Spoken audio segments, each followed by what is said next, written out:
That's nice. Excellent choice. So, very pretty. Ano na po ang mga highlights ngayon? Simula first day hanggang ngayon.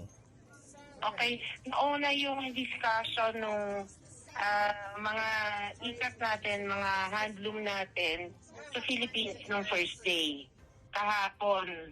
So nakita natin na mayroong shift. Traditionally, di ba, ang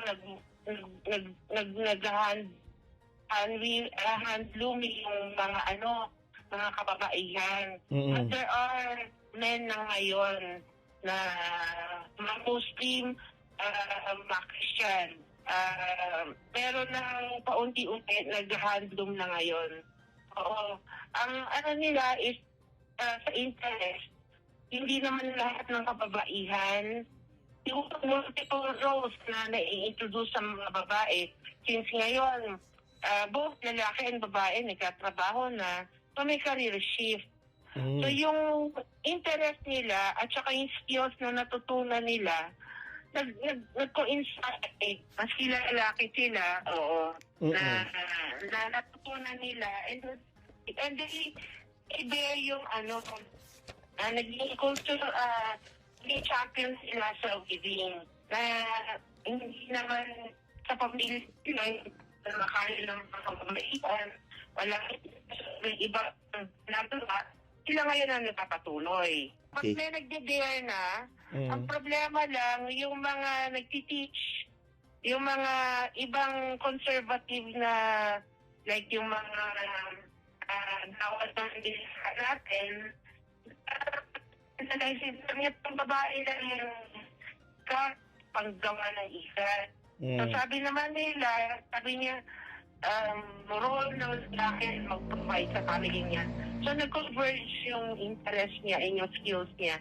At saka yung role na expected sa kanya. Kasi dati, pag babae, at yung shift, nag-adjust na rin unti-unti. Sa yung kay Mayor Magalong team, na-surprise ako nung nagpakilala kami. Sabi niya, na-assign din ako sa BARM. In fact, maraming probinsya ang naikot niya.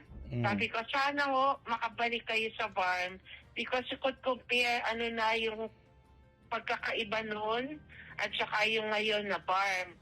Sabi niya na sila sa Gatbiyang noon. And sabi ko, tingin mo ngayon, ito pangalong na hawak-hawak niyo, gawa ho yan ng mga kababaihan ng Datupiyang. Tuwang-tuwa siya.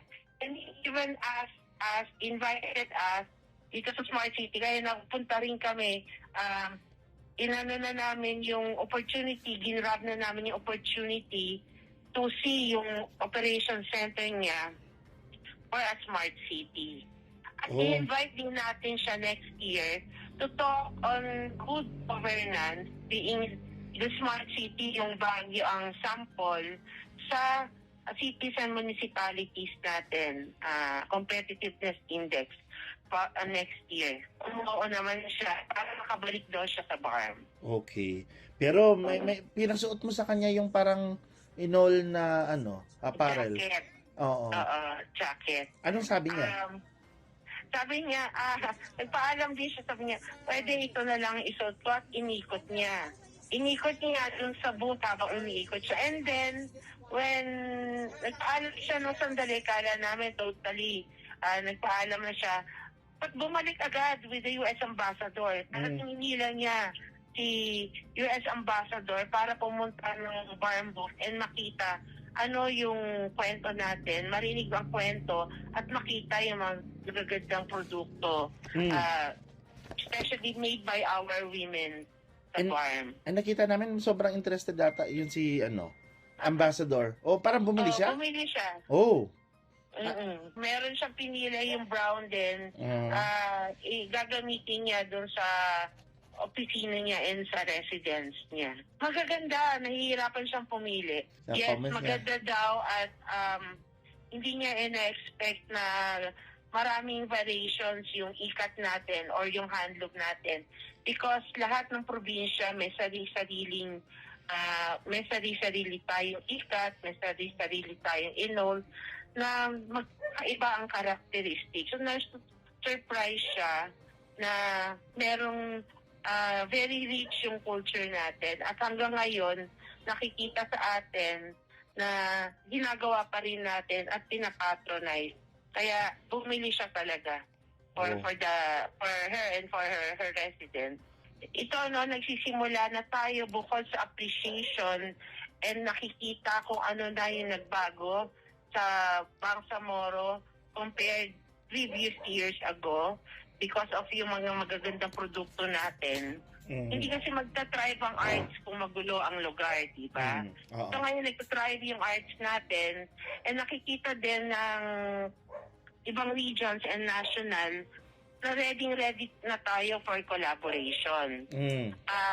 May mga exchanges tayo kung saan nabibili ang thread, kung paano mag-mix ng cotton, paano magamit yung local fibers natin na dati tinatapon lang natin, like banana, abaka, pinya, pwede pa, into wearables para gamitin sa weave at araw-araw pwede nating masuot na komportable tayo. Aside from yung pang special occasion natin, pwede tayong mag-weave using the indigenous fabric, combine sa ibang thread at makaproduce tayo ng comfortable wears natin using handloom natin, using ikat natin. So yun yung mga collaboration natin for PTRI, paano mag-dye naturally because ginagamit natin synthetic.